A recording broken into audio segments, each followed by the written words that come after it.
Hello! Here's an interview that we pre-recorded, but unfortunately we weren't able to use it during the series, but I want to share it with you. So, enjoy.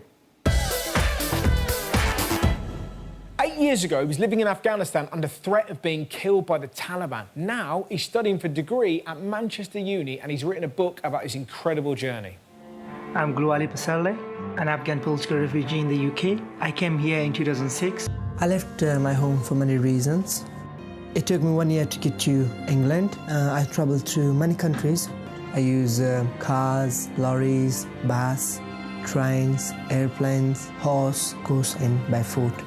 The most terrifying moment of my journey was when I had to cross the sea. I thought many times I was going to die. I'm really enjoying living here, and most importantly, I feel very safe. And I'm hoping to return home, but not now because Afghanistan will be too dangerous for me. But in the future, I really hope that I can go back and see my family.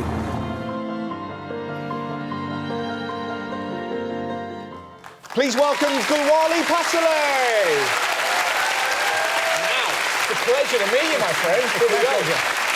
I'm a huge fan of yours. Wow. I've been watching you since when I was at school. I used to wake up, I stay awake till 10 to watch your show, and it's one of the best shows on BBC. Wow, so hang on. What, yeah, so big fan of you. They've got good news in Afghanistan. No, in the UK. Oh, in the UK. I thought that was the whole reason you come. You thought, I have to see this man. I'm really pleased to see you. But no, because like in Afghanistan we had no TV, no mobile phones at the start of the time, like a long time ago. But so what was it like growing up in Afghanistan?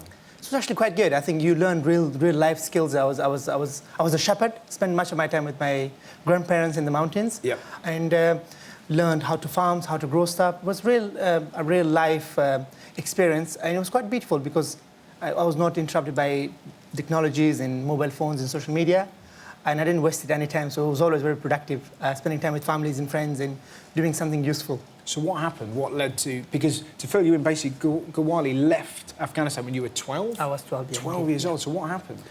Unfortunately, when the US invasion took place in 2001, because my family was involved with the Taliban, my uncle was a Taliban commander. Your uncle was in the Taliban? Yeah, he was, wow. He was in their secret service. It was quite normal for... Everyone's got a mad uncle, but that tops the lot. No, actually, it's just the way the regimes works. If one government is in power, then you try to align yourself with that government. So it was kind of normal when the Taliban came to power that my uncle was one of the commander, one of the fighter, and then that caused problems after the U.S. invasion. And after a few years, in 2004 and 5, where my family went into war, literally with the U.S. forces. Yeah. And unfortunately, a close member of my family were killed, and it became unbearable, literally really hard for me and my brother to attend school because the Taliban wanted us to become fighters, to take revenge. Wow. And revenge is a central part of the Pashtunwali, the code that we follow in my part of Afghanistan. So you were 12 years old? Yeah.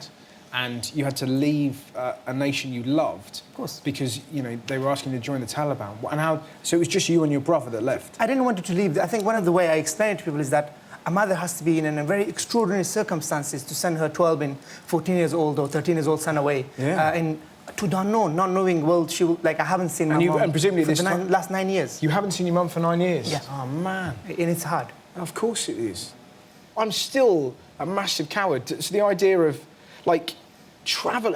what's amazing, age 12, to travel from Afghanistan to this country. When my mum travels from Bristol to London, she still holds onto a train ticket for the entirety because she's so petrified. And yet you were 12. What was that like? To be honest, the journey itself, because I didn't know where I was going and where we were heading. Yeah. The saddest thing was that I had to leave my family, and also because I was like the male of the house, and leaving family to not knowing what will happen to them. And yeah. I was going on this journey, which I didn't know when I will get there and what will happen to me. But also, I was separated from my brother. So leaving home, leaving family was one thing, then separated from my brother as soon as we started the journey. So it was... As soon as you started? Yeah, as soon as we went to the airport to get the plane, we were just separated. And there was nothing I could do. I'm quite strong. I don't cry, but I did cry. Of course, and I was like, what's happening? And then the lady with me, she wouldn't understand my language as well. And she was like, just keep quiet. Don't cause problem. Have you seen your brother? I have met my brother after more than a year. So he arrived here before me, and I was looking for him. I had no idea that he was here. So so you both made it? Yeah, we did. Wow, what was that moment like? That must have been amazing. It was very, I wouldn't think coincidental. It was part of, I think, part of my faith in fate. So it was supposed to happen. It was meant to happen. It was amazing. Yeah, I couldn't believe that I met him. He visited me when I was living in Kent with social services, and it was unreal. That's properly sweet. The other thing I'm fascinated about you, I sort of read about you. You've escaped from prison, by my count, 3 times. Yes, I have. So But let's just stop that. So you escaped from prison 3 times, age 12. Yeah. I don't Do know you how ever watch like The Shawshank Redemption and think, pussy? You know. If I had to make the same journey again, let's put it this way, if I had to make the same journey again, it will be impossible for me to do so. Maybe because that 12 years old, I think the innocence and the determination, because my mom sent me away, I can't let my mom down, and she had so much faith in me, and I just had to keep going. So when I traveled through like 8 countries or so, I was in prison in Iran, I was in prison in Bulgaria, I was in prison in Turkey. Not only wasn't I treated as a child, but I wasn't even treated as a human. And then when I ran away from prison, this was in Iran, I ran away from the prison police bus, which the possibility of they shooting me with the AK-47 was like literally 95%. Wow. What do you think you would do if you saw a polar bear in the back of a truck? Because did you see this news story?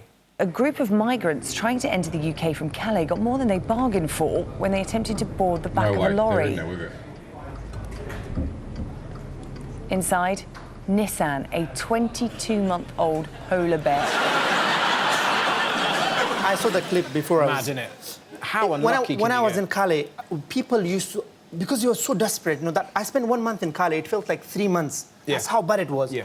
And I literally tried everything. Even underneath the lorry, I stayed in places where it was very risky. Like when I was coming from Greece to Italy, I literally stayed on the top of the engine.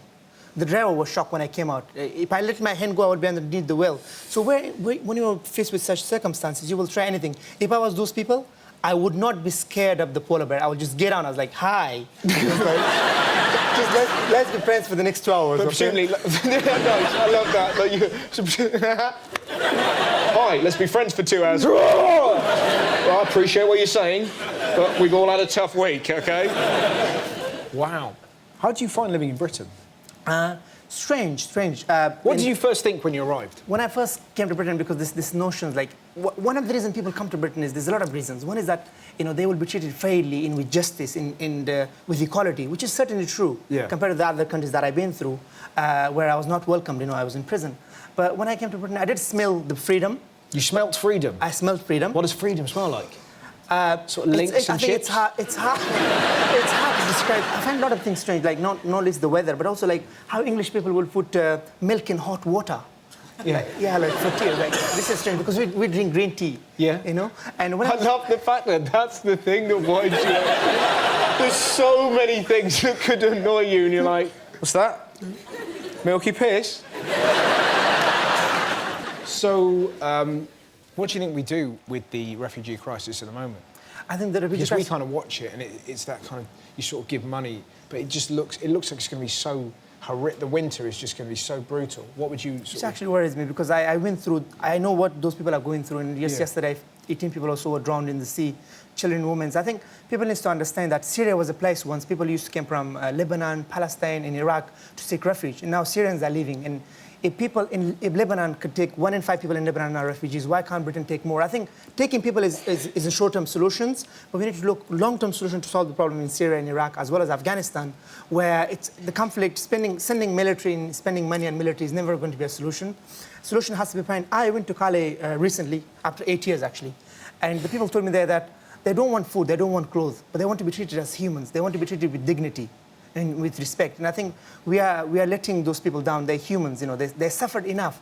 They're fleeing persecution and war, and we have this kind of mentality that, oh, it's us, it's about us and them, and we shouldn't welcome them. And I explain myself as though the opportunities that Britain has given me to stay here and to be able to study and to be able to do all the things that I'm doing, yes, I'm giving back to society, but also it's a great investment in me when I go back to Afghanistan to ensure that children like myself doesn't have to risk their lives, you know, to come to Britain or to come to the West or to come to Europe to ensure that there's peace and stability. So we can do much more. Not only the people has to persuade or has to force the government to do more. I mean, Britain is the 5th richest country in the world. Britain should be leading the way through the United Nations, through the global international community to solve the crisis. But the immediate thing is to help those people who are stranded in Slovenia, and Hungary is closing its border, Macedonia, all those places, Greece, Italy, they're struggling and they need help. Yeah. And Britain can't help.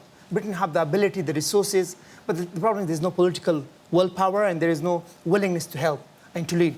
And I think we could do much better. Ladies and gentlemen, Gulwali Passarlay. It's genuinely great. Thank you very much. Awesome. There we go.